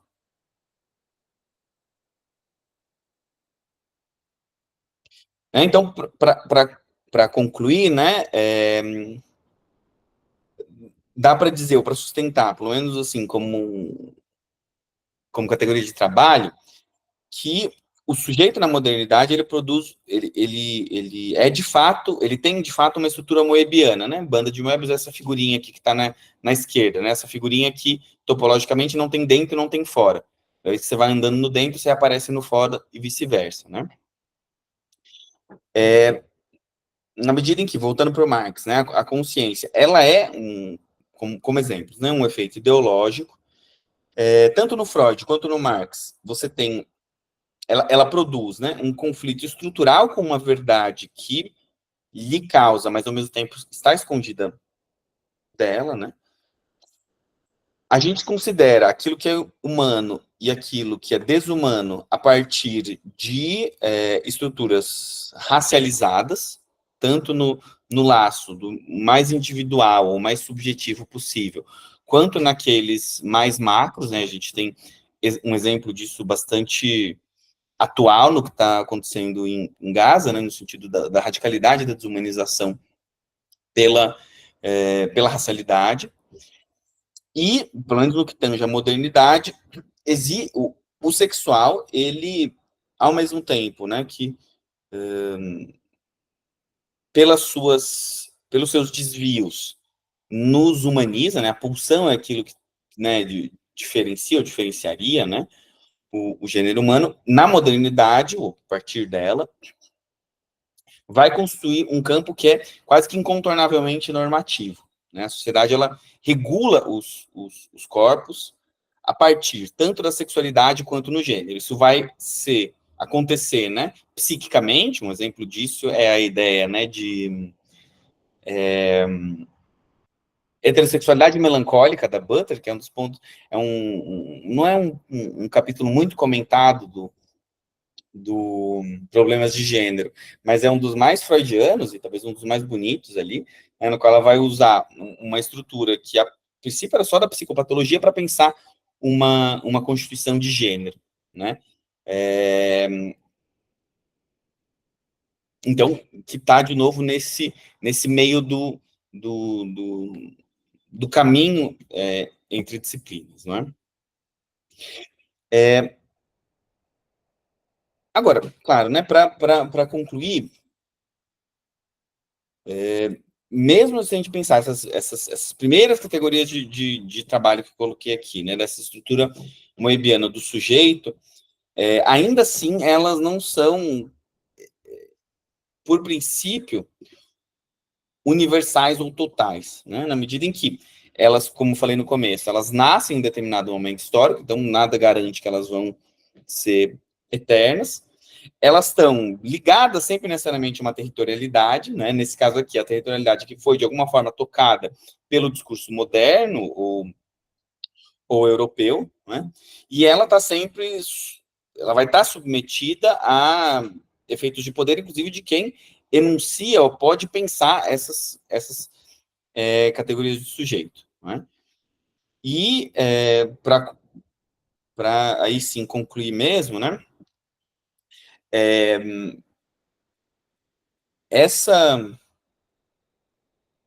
A dor e a delícia de pensar o funcionamento do sujeito a partir dessas categorias, né? Que estão na fronteira entre o histórico, o social e aquilo que a gente chama de subjetivo ou individual, elas nascem num momento específico, como eu tenho insistido, vão encontrando diversos impasses, diversos limites, diversas crises, mas se é verdade, né, que, como diz o Freud e a Lélia, que elas produzem, né, estrutura ou constituem modos de funcionamento neuróticos, e se a gente tem o desejo ou a coragem de fazer com que eles sejam ultrapassados, transformados, talvez a gente tenha que pensar, retomar uma velha ideia empoeirada, comunista,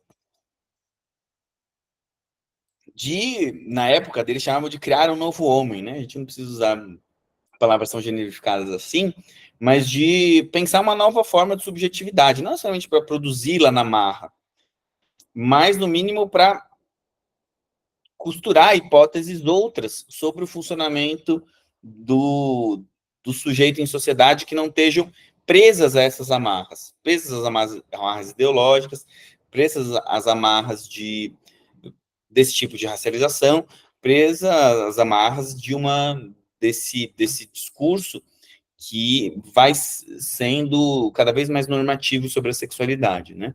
Então, eu uso aí a noção de transmodernidade, que é uma noção que nem é do gênero, por mais que tenha o trans aí, que é do Henrique Dussel,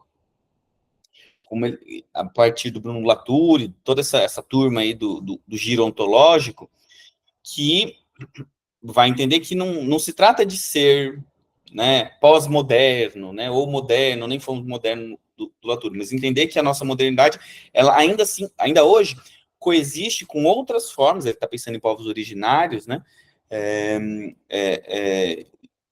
de pensar a relação natureza e cultura, de pensar a relação indivíduo e sociedade, a gente tem que tomá-las a partir de uma espécie de simetria. A gente tem que perceber que a nossa forma de funcionamento é uma, e ela não necessariamente é a maior, a mais universal e assim por diante. É isso que ele está chamando de transmodernidade, né? Então é isso, gente. Concluo para a gente ter meia hora de conversa. É a primeira vez que eu estou apresentando isso, então espero que tenha feito algum tipo de sentido. Na minha cabeça faz, mas eu não sei se para as alteridades faz.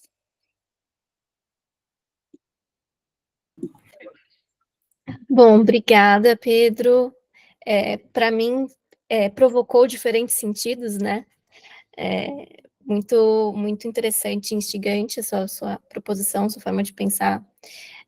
Enquanto o pessoal vai se organizando para fazer as perguntas, queria reforçar, né, o agradecimento de você ter participado, topado desse projeto, e de expor, né, sua pesquisa que está em andamento, porque às vezes a gente fica um pouco receoso, mas ao mesmo tempo é tão importante, né, para que a gente consiga pensar e se ouvir falar, né, e ouvir outras vozes. Então, a gente agradece muito sua generosidade. Pessoal, se vocês quiserem, vocês podem fazer perguntas escritas no chat ou abrir o microfone também e falar, fiquem à vontade.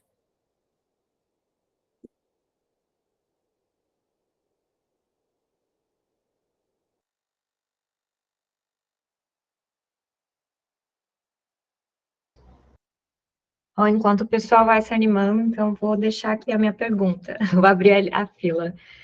Oi, Pedro, tudo bem? Muito bom te ver.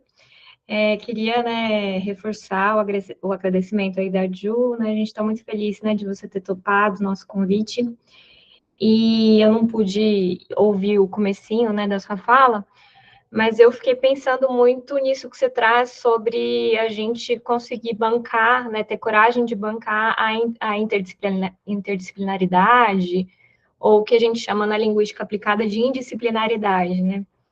E aí eu queria te ouvir mais, saber como vem sendo, né, essas experiências para você, até do ponto de vista mesmo das formalidades acadêmicas, assim, a Pandora está querendo aparecer aqui também, das exigências, assim, de publicação, que a gente sabe, assim, né, que a psicanálise ainda segue um campo conservador, né, e como, enfim, como vem sendo essas experiências para você do ponto de vista prático mesmo, e até do ponto de vista da clínica, né? Assim, outro dia eu estava conversando com a Ju, né? Até, Ju, se você quiser falar dessa sua experiência, a gente ainda ouve psicanalistas dizendo que a gente não pode trabalhar com conceitos psicanalíticos em outros campos, que a psicanálise só existe na clínica, né?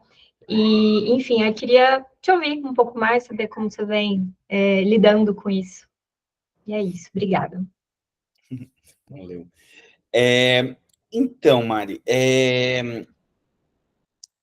acho que preparando essa conversa aqui hoje, eu acho que eu fui me dando conta de que esse é um jeito para mim de me pacificar um pouco com coisas que eu sentia e não conseguia dar nome do ponto de vista até de um percurso até agora, né, clínico, mas sobretudo acadêmico, de não estar, digamos, com os dois pés em um campo teórico específico, né? Por quê, né? Porque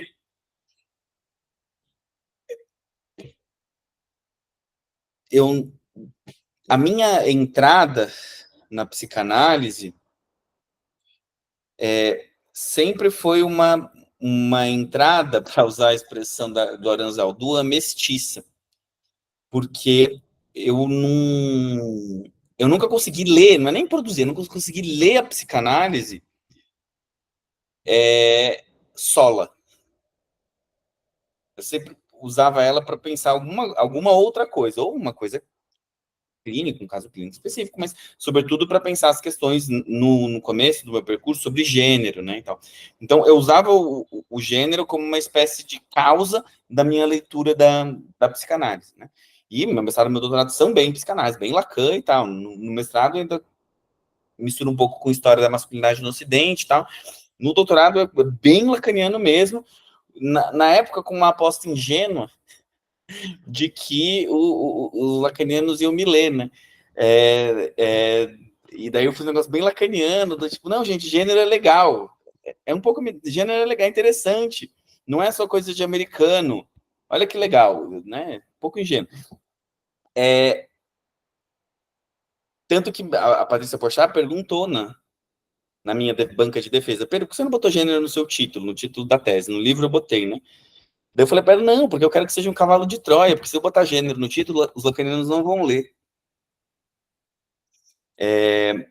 Enfim, mas, então, assim, pessoalmente, por mais que eu tenha feito minhas produções, e seguem sendo, né, ancoradas numa teoria do sujeito psicanalítica, aí começa a entrar a questão institucional. Eu fui me dando conta que, por mais que meu orientador fosse um psicanalista, eu fiz um mestrado e doutorado na psicologia social. E daí eu fui me dando conta que as aulas que eu assistia de psicologia social tinham um efeito em mim, né? E daí eu comecei a orientar no departamento de psicologia social como convidado, e no pós-doc, agora especificamente, eu fui para a psicologia social mais clássica e hard que existe, que é a Quantiquali, né? Então, está sendo um grande momento de vários afetos paradoxais, assim, né? Estou reencontrando trabalhar com escalas, coisas que eu tinha feito lá na iniciação científica, né? Mas está sendo uma aventura, está sendo muito legal, assim, né? Então, assim, para mim, eu gosto de, sei lá, pensar a psicanálise como, para usar esse negócio que está em moda nas redes sociais, como uma espécie de, não, assim, para mim não é uma não monogamia, né? Mas é mais uma relação aberta, assim, né? Eu preciso ir, ó, esses dias eu comprei o Deleuze, assim, finalmente, eu tinha lido Antiédipo já, mas agora acho que eu vou ir para o Mil Platôs, né? Porque me ajuda a voltar para a psicanálise, assim, né? Ou de um outro jeito. Tal. Então, eu tentei aqui passar para vocês uma sistematização um pouco mais séria de uma coisa que eu sinto um pouco no corpo, até, de como caminhar nesse campo, né? Agora, do ponto de vista aí, mais que você pergunta, mais administrativo, né, e tal, nesse ponto eu acho que eu sou, nesse ponto eu sou conservador.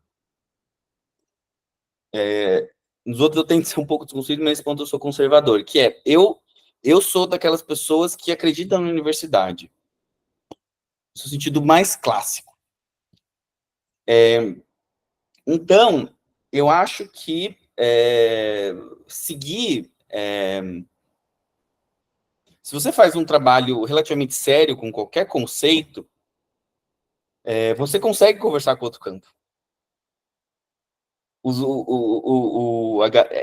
Pensando, por exemplo, isso que eu trouxe o exemplo da gay rubbing do Stoller, né?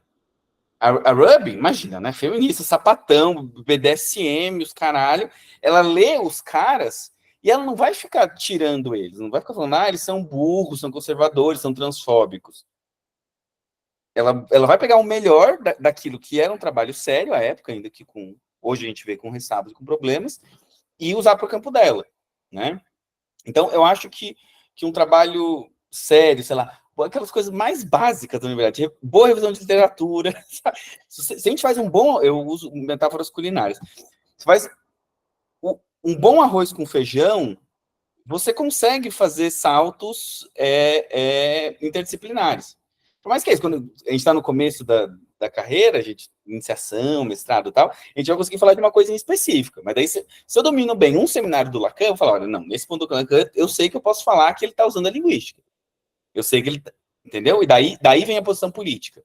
Em outras palavras. E aí é uma questão geracional também, porque a molecada está vindo mais sangue nos olhos, e com certa razão, né, querendo políticas de reparação e etc. Isso é tudo muito, muito interessante.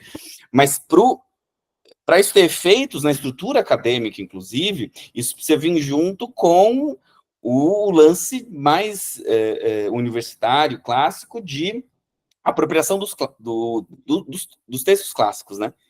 E a partir disso a gente faz o salto político.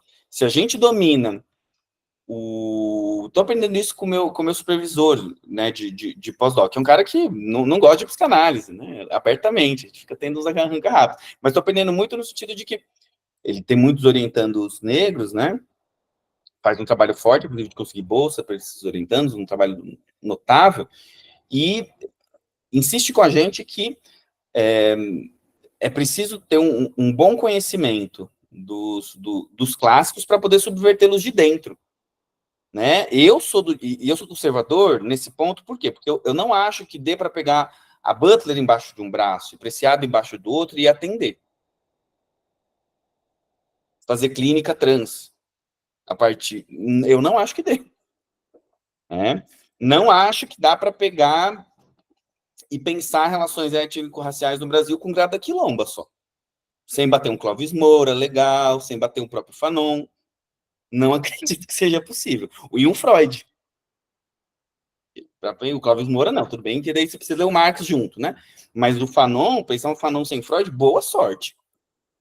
Então, é uma dificuldade para a gente, né? É uma dificuldade para a gente, mas eu acho ela fascinante. É trabalho, mas a gente vai começando fazendo um bom arroz com feijão, e daí logo mais as coisas vão surgindo, as possibilidades, enfim,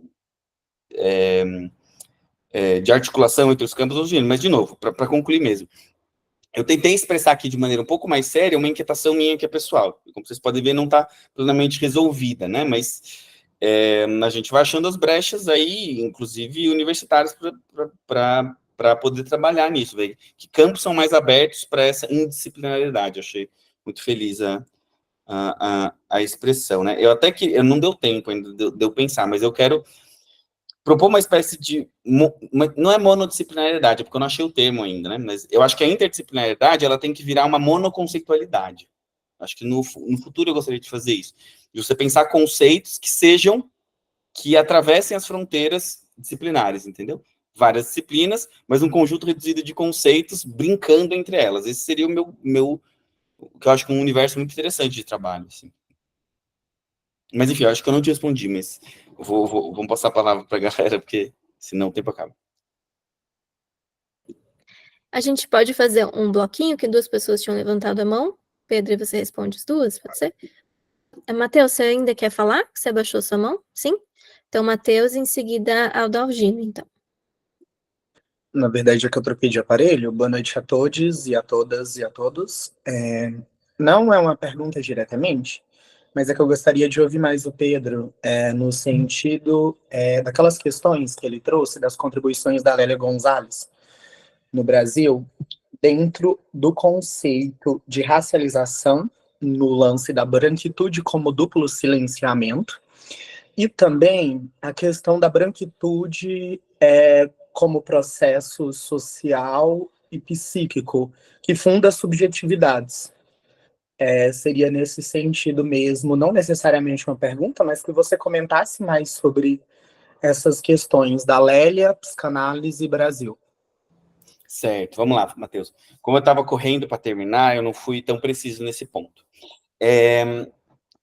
A Lélia não discute frontalmente o conceito de branquitude, ele passa a ser um pouco mais trabalhado um pouco depois da Lélia, tá? Mas claro que a gente pode usar a racionalidade da Lélia para pensar a branquitude, tá?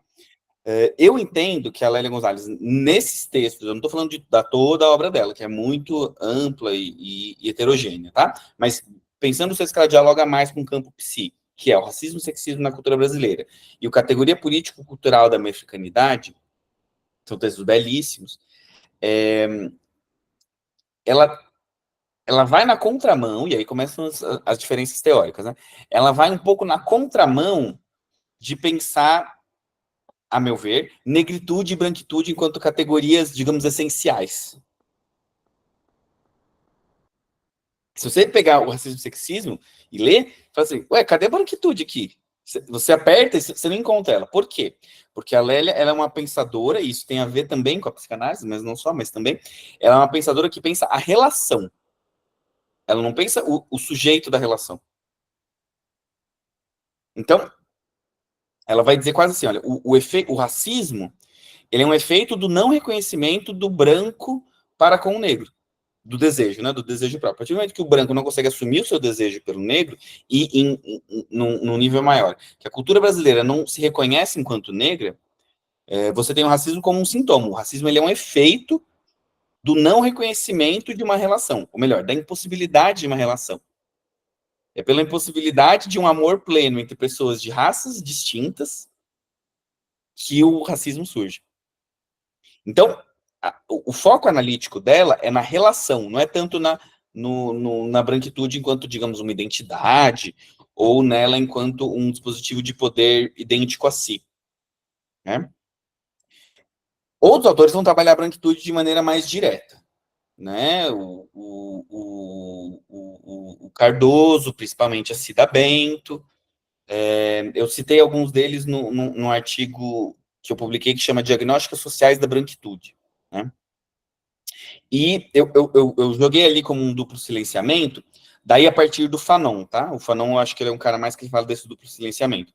Porque o Fanon, ele vai chamar a relação entre negros e brancos de um duplo narcisismo.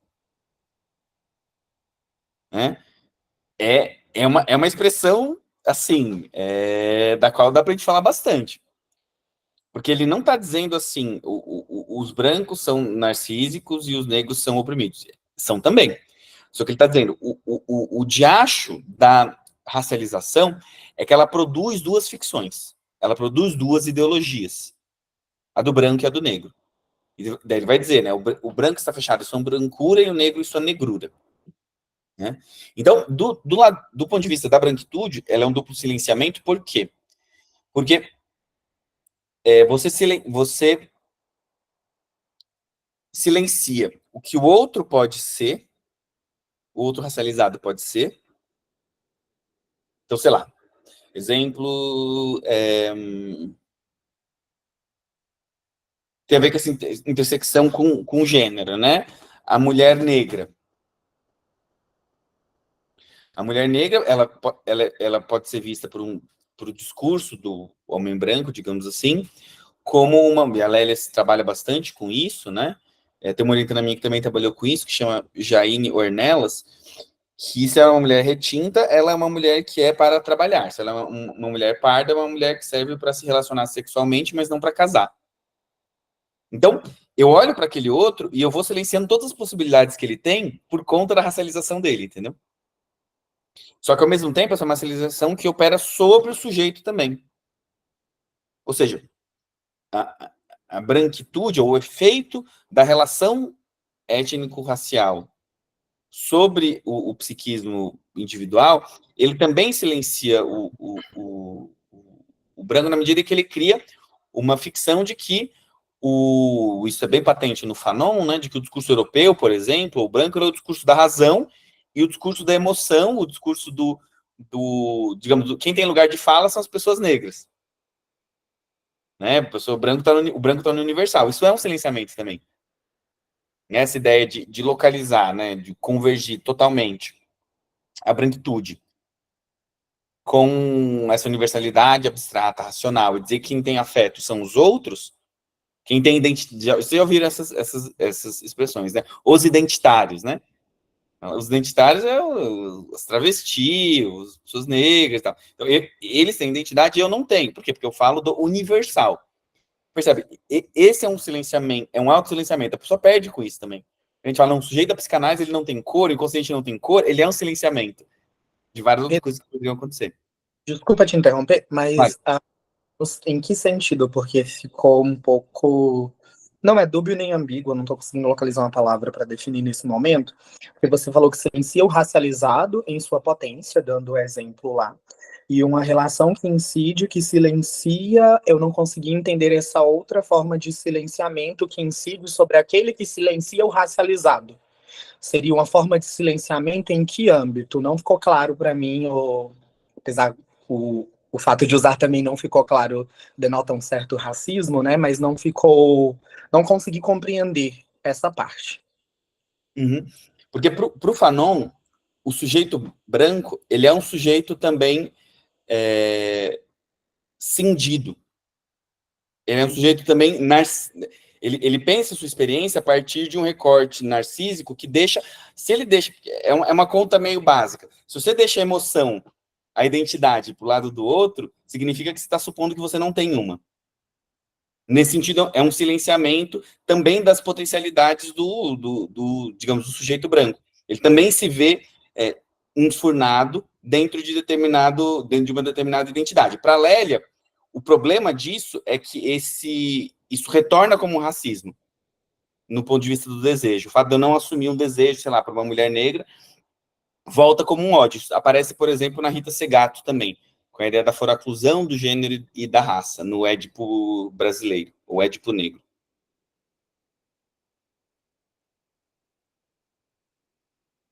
Sim, dá para chamar de um autossilenciamento. Eu nem sei se silenciamento é a melhor palavra. Foi a que me veio. Talvez ela não seja a melhor palavra. Mas a ideia de duplo narcisismo. Não, né? Oi? Eu me engano, sabendo que eu estou me enganando, um auto-engano, talvez. É que ele não é consciente. Esse que é o lance. Você não sai a pessoa branca não sai de casa falando, hoje eu. Oi? Né? Até que ponto ele também não é consciente em pleno século XXI, né? Então, esse é o debate, esse é um dos debates nevrálgicos da noção de branquitude, que opõe a Edith Pisa ao Lourenço Cardoso. Ela vai apostar que a branquitude ela é um traço de invisibilidade, e ele vai dizer que não. Então, esse é um ponto fundamental. Mas uma coisa é pensar a estrutura da branquitude, outra coisa é pensar como o sujeito branco a vive. São níveis diferentes. Metodologicamente, a gente tenta fazer um curto-circuito, mas é importante não ultrapassar isso, inclusive porque, né, falar de branquitude é uma palavra que provavelmente ela é desconhecida de 90% da população brasileira. Uma coisa na universidade aqui, outra coisa como ela é vivida pelos sujeitos e tal. Então tem limites essa abordagem, certo? Adalgino. E aí, pessoal, boa noite, tudo bem? Boa noite, Pedro, Gedis, Mariana. Mariana, corroborando com a sua fala, né, de que a psicanálise ela precisa ficar no consultório, né, e não ocupar os espaços que a cidade e o território oferta. Interessante que eu sou muito do cenário hospitalar, eu sou da área hospitalar, e tem esse manejo, preciso ter essa acessibilidade, essa ética de aplicar a psicanálise nesse contexto hospitalar. Nesse sentido, Pedro, acho que você trouxe questões, conhecimentos extremamente louváveis, e a gente pensar a branquitude como um processo social e psíquico, e ao mesmo tempo o registro, né, a marca desse fenômeno no corpo, no real, e como que o negro, como que a população negra, ela denuncia isso de forma sintomática, patológica, né? Aqui trabalhado ali em o psicossomático de Miller, eu acho que a gente pode colocar nesse contexto. É interessantíssimo, nós tivemos na UFMG, mês passado, a publicação de um trabalho que trouxe o conceito de deserto alimentar. Interessantíssimo, nesse sentido, como que a população carente, a base da pirâmide, né, a população negra, como que ela adoece nesse conceito, nesse sentido de uma alimentação nefasta mesmo, né, de pouco baixa qualidade, com nutrientes impróprios, alimentação saudável escassa, enfim. Eu queria te perguntar, assim, Pedro, a sua colaboração nesse sentido, é, como que você consegue, como que você interpreta esse registro, essa marca da branquitude, né, no corpo e logo que evolui para os usos terciários mesmo do nosso querido SUS, ou seja, o cenário hospitalar, como que o sintoma ele evolui, como que, como que você faz essa leitura do adoecimento psíquico a partir desse nosso diálogo ao uso, a usufruir o terciário do SUS, né? A urgência Uhum, hospitalar. Obrigado. uhum, uhum. Legal. Isso puxa a gente para a conversa, né? Daí dessa outra hibridez de disciplinas que é da psicanálise e da psicologia como promotor da saúde, que é um problema também, um problema de princípios, eu diria, né? É um bom problema, né? Porque a psicanálise ela fala o quê? Especial lacaniana do mal-estar, né? A gente é da negatividade. Mas quando você está na linha de frente da promoção da saúde, vem com outro tipo de horizonte, que pesa, que é assim, bom, mas o que a gente vai fazer para promover saúde para uma determinada população-alvo, né? Então, isso traz uma diferença, mas que, a meu ver, é uma diferença bastante produtiva, né? Então, em relação à questão da racialidade com o corpo, né? Primeiro, né, essa cisão que a racialidade produz tem entre um dos seus efeitos, eu diria, uma desencarnação na branquitude. Ou seja, na modernidade, pelo menos, né, o indivíduo moderno, europeu, branco, ele é aquele que não tem corpo. Você precisa fazer uma cisão que é filosófica, mas ela acaba sendo um pouco material em relação a isso. Né? Então, percebe que isso é um pouco presente na nossa cultura. Por exemplo, se a gente vai pensar as questões de música, né? Não, quem samba são as pessoas negras, o branco não sabe sambar, quem tem corpo é o outro. Né? Só que quando isso encontra dispositivos de poder e discursos, né, muito incrustados em relação a isso, você tem formas muito vis de promover a violência, como, por exemplo, é o caso do lugar da saúde da mulher negra no SUS. Né? Como vocês sabem, as mulheres negras, elas, estatisticamente, recebem menos anestesia do que as mulheres brancas quando vão dar à luz. Por quê? Porque existe uma compreensão de que o corpo delas suporta mais a dor, porque é um corpo, mais animalizado. Aí, para pensar a partir do Fanon e da Grada Quilombo. Né? Agora, em relação, voltando à questão mais específica do SUS, né? Eu pegaria isso, viu, Algino, pela questão também de gênero, viu? que é das grandes dificuldades do Programa Nacional de Atenção à Saúde do Homem é fazer os homens chegarem no serviço. Por quê? Porque não é só os brancos que não têm corpo, o homem também não tem corpo. Ter corpo e cuidar do corpo é uma questão feminina, né? No estereótipo. Né? Então, o homem ele descobre que tem alguma questão de saúde muito mais tardiamente, porque ele não é ensinado a olhar para o próprio corpo a partir de uma perspectiva de cuidado. O corpo do homem, né, é um corpo ativo e tal. E daí, percebe que quando você cruza raça e gênero, né,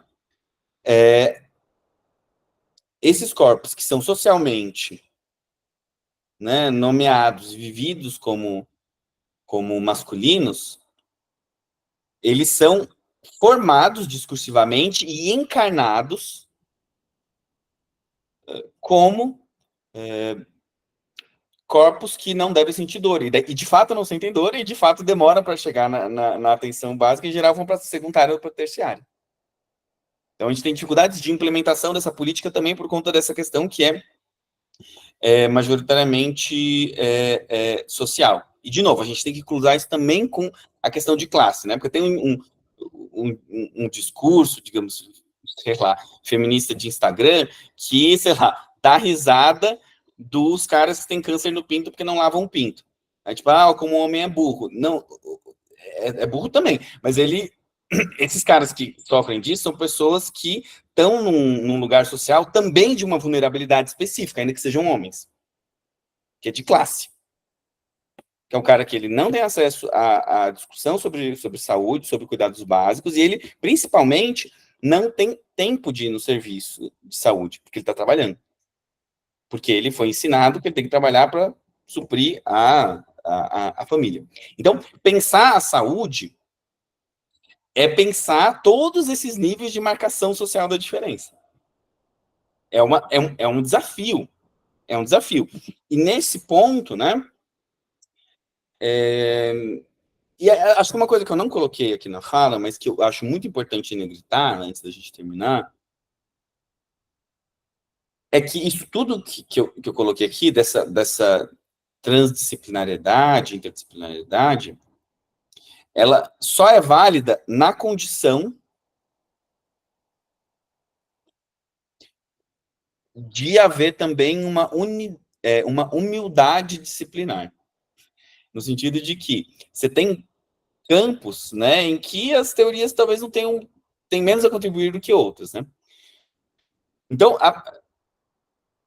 a psicanálise, a presença dela no equipamento de saúde é muito interessante, ela permite, né, dar uma visibilidade a determinados problemas ou determinadas coisas que muitas vezes institucionalmente, né, são colocadas para debaixo do tapete, né, a psicanálise como aquela que, enfim, desvela alguma coisa também do ponto de vista dos serviços ou do usuário, que em geral fica de fora, ok, por mais que ela não seja a única que possa fazer isso, mas esses pontos que você colocava sobre questão de insegurança alimentar, pelo que eu entendi, né, porque você estava falhando um pouco o áudio, mas está falando de alimentação e tal, e mesmo a questão da promoção radical da saúde, ela não pode ser feita pela psicanálise. A psicanálise, ela não tem ferramentas para isso.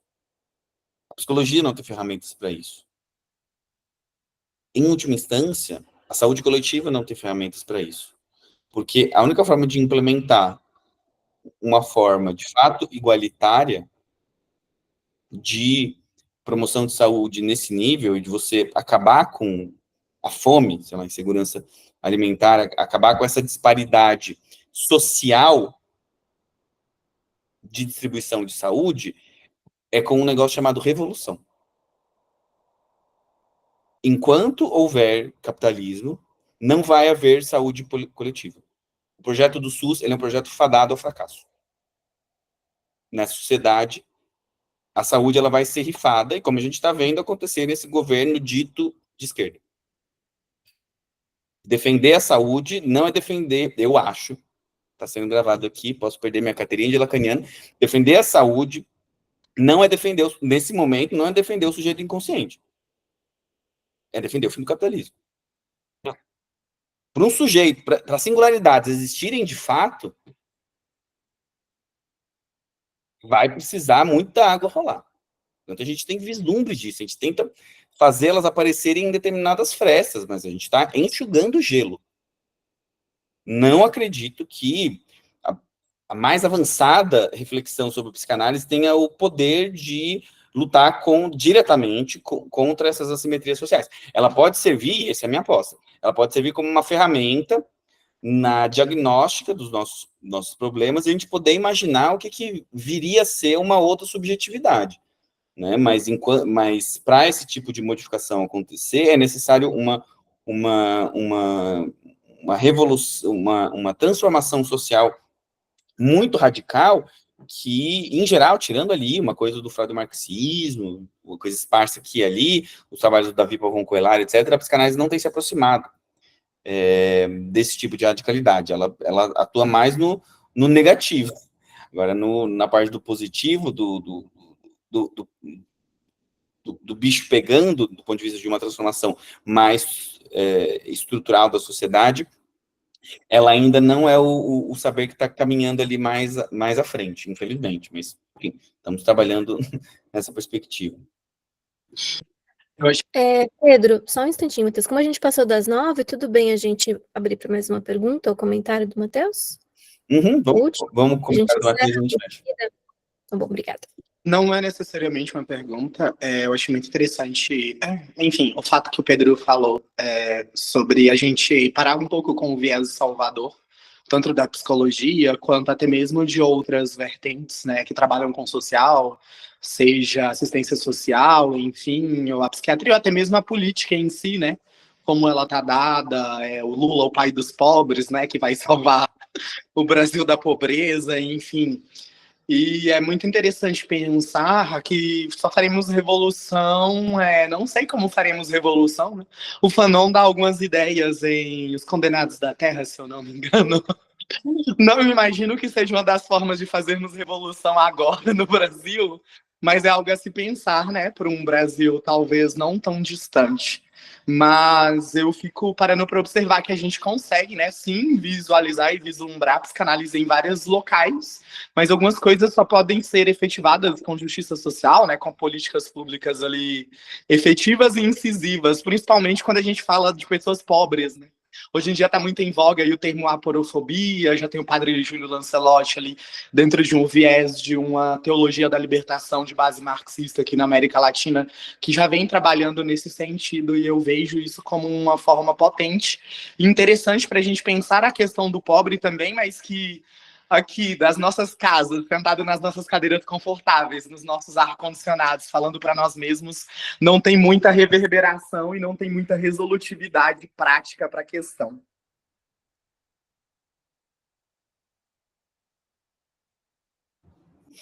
Não, claro, eu tenho total acordo com você que essa transformação, ela depende, né, tanto de uma, enfim, mobilização de massas mesmo, né, bem clássica, e material, né, de transformação, ao mesmo tempo que a gente não pode, digamos, abandonar as categorias de pensamento que às vezes são pensadas dentro do ar-condicionado e às vezes fora, como uma ferramenta de analisar a realidade, ver os seus limites e buscar a transformação. Essa é a tensão. Né? Quem conseguir unir, né, categorias teóricas com experiências que falem da radicalidade da maioria das pessoas, ou do todo, resolveu o problema. É o caso a Revolução do Haiti. Né? Quando os negros ouvem a ideia de liberdade, igualdade e fraternidade, pegam em armas e expulsam os franceses. Existem momentos na história no qual isso acontece, mas até lá a gente vai trabalhando um pouco com as ferramentas que a gente tem. Né? Eu, enquanto professor, mas também enquanto comunista revolucionário, acredito que a gente tem que fazer as duas coisas, tem que fazer tudo. Se organizar coletivamente com um horizonte de tomada do poder, ao mesmo tempo que a gente vai mergulhando nos nossos autores, nossos livros, mais ou menos empoeirados, com seus limites e tal, para buscar saídas para isso.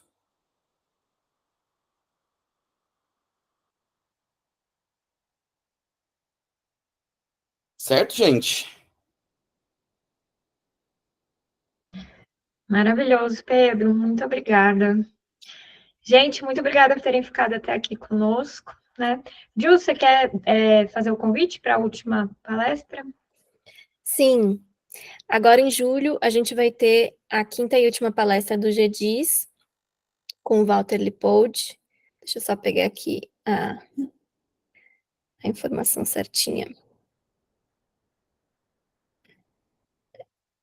A gente pede que vocês acompanhem a gente também, né, no Instagram, que é por lá que a gente faz toda a divulgação dos eventos e links de inscrição.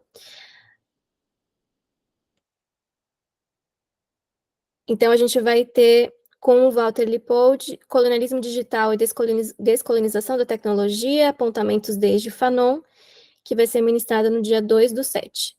Então, na próxima semana, a gente já deve abrir as inscrições, porque a gente sempre abre 2 semanas antes do evento. Então, a gente espera vocês por lá e também acompanha a gente no YouTube e nas outras redes. Obrigada novamente, Pedro. Obrigada, pessoal. Até a próxima. Falou, galera. Boa noite. Boa noite, até mais, pessoal. Tchau, tchau.